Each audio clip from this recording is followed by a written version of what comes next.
This is a Cinema Beats production.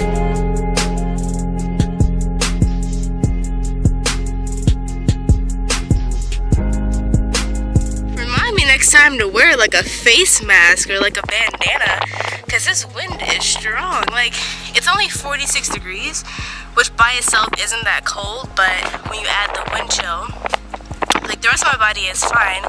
My face, like I'm literally crying right now because of the wind.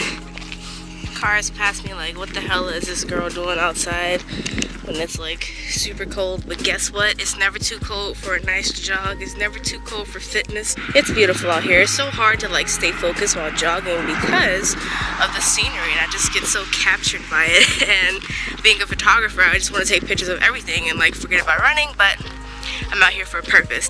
Jesus, my camera is touchscreen, so I have to keep taking off like half of my right hand glove, so my right hand's freezing right now. But I am finally to the beautiful scenery, and I'll show you guys. This is like the best part of running outdoors versus running on a treadmill. You get to experience nature around you, so